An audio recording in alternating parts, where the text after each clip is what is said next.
Assalamualaikum warahmatullahi wabarakatuh. Kami dari kelompok 10 ingin mempresentasikan hasil kinerja kelompok kami yang berjudul Sistem Peradilan Pidana Anak. Kelompok kami terdiri dari Ego Rafilio, Putra Anugrah Mahesa, yaitu saya sendiri, Rapi Umam Apip, Said Hernandez Orlando Alhirid. Pertama-tama, kami akan menjelaskan tentang pengertian sistem peradilan pidana. Sistem peradilan pidana ataupun SPP berasal dari dua kata, yaitu sistem dan peradilan pidana. Sistem dapat diartikan sebagai suatu unsur rangkaian di antara sejumlah unsur yang saling terkait untuk mencapai tujuan tertentu. Tujuan akhir dari SPP atau sistem peradilan pidana ini adalah mencapai keadilan bagi masyarakat. Sedangkan peradilan pidana merupakan suatu mekanisme pemeriksaan perkara pidana yang bertujuan untuk menjatuhkan atau membebaskan seseorang dari dakwaan melakukan tindak pidana. Maka pengertian sistem peradilan pidana merupakan suatu proses penegakan hukum pidana. Hal ini berhubungan erat sekali dengan perundang-undangan pidana, baik hukum substantif maupun hukum acara pidana. Karena itu perundang-undangan pidana itu pada dasarnya merupakan penegakan hukum yang akan diwujudkan dalam penegakan hukum. Selanjutnya akan dibacakan oleh Saudara Igor Apelio. Ya, saya akan membacakan fungsi, manfaat, dan tujuan sistem peradilan pidana SPP.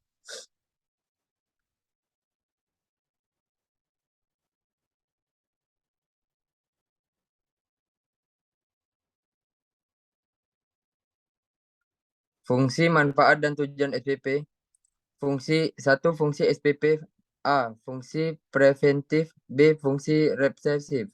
2. Manfaat SPP A. Menghasilkan data statistik kriminal secara terpusat melalui satu pintu, yaitu polisi.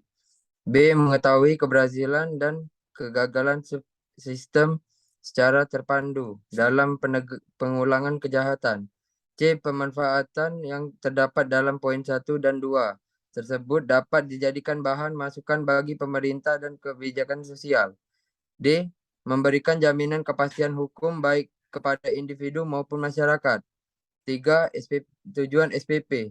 Tujuan internal agar terciptanya keterpaduan atau sinkronasi antara subsistem dan subsistem dalam tugas penegakan hukum.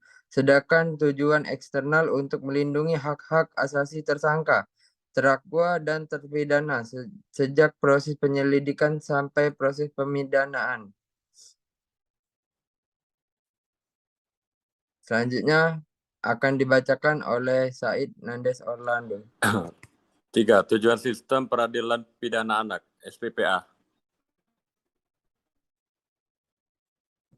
Sistem peradilan pidana anak atau SPPA. Sistem peradilan anak diatur dalam Undang-Undang Nomor 11 Tahun 2012 tentang Sistem Peradilan Pidana Anak. Dalam pasal 1 ayat 1 diatur mengenai pengertian sistem peradilan pidana anak, yaitu keseluruhan proses penyelesaian perkara anak yang berhadapan dengan hukum, mulai tahap penyelidikan sampai dengan tahap pembimbingan setelah menjalani pidana. Tujuan sistem peradilan anak yaitu untuk memajukan kesejahteraan anak atau penghindaran sanksi yang sekedar menghukum semata dan menekankan pada prinsip proporsionalitas atau dalam penjelasan tidak hanya didasarkan pada pertimbangan beratnya pelanggaran hukum tetapi juga pada pertimbangan keadaan-keadaan pribadinya seperti status sosial, keadaan keluarga, kerugian ditimbulkan atau faktor lain yang berkaitan dengan keadaan pribadi yang akan mempengaruhi kesepadanan reaksi-reaksinya. Selanjutnya akan dibacakan teman saya. Asas sistem peradilan pidana anak. Pasal 2 Undang-Undang Sistem Peradilan Pidana Anak SPPA. 1. Perlindungan. 2. Keadilan. 3. Non-diskriminasi. 4. Kepentingan terbaik bagi anak. 5. Penghargaan terhadap anak. 6. Kelangsungan hidup dan tumbuh kembang anak. 7. Pembinaan dan pembimbingan anak. 8. Proporsional. 9. Perampasan kemerdekaan dan pemidanaan sebagai upaya terakhir. 10. Penghindaran pembalasan. 5. Proses penuntutan dalam sistem peradilan pidana anak.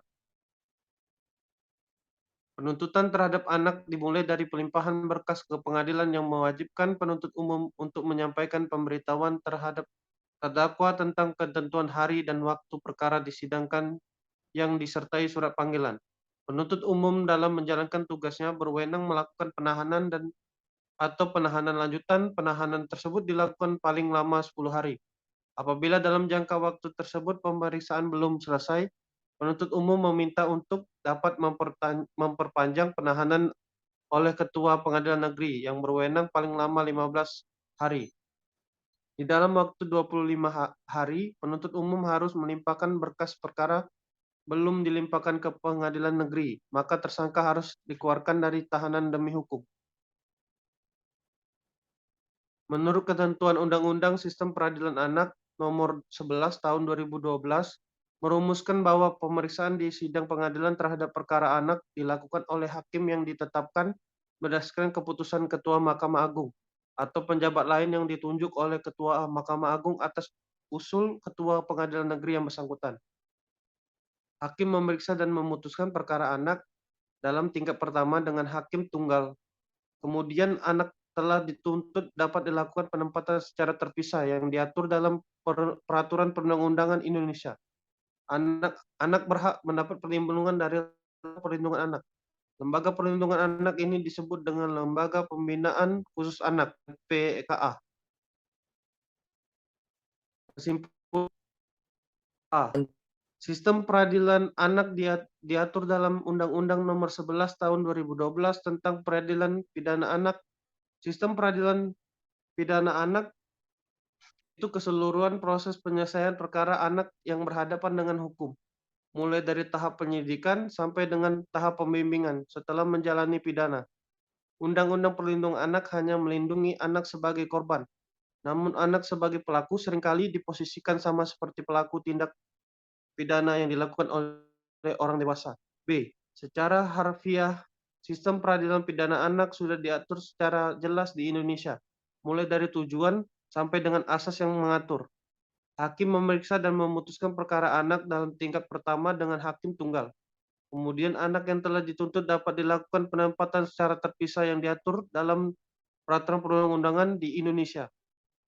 Anak berhak mendapatkan perlindungan dari Lembaga Perlindungan Anak. Lembaga Perlindungan Anak ini disebut dengan Lembaga Pembinaan Khusus Anak (LPKA). Saya kembalikan Terima kepada kasih pada Saudara moderator. Rapli. Mungkin itu saja presentasi dari kelompok kami. Kami mohon maaf apabila banyak kekurangan. Pada Allah kami mohon ampun. Kami akhiri. Wassalamualaikum warahmatullahi wabarakatuh.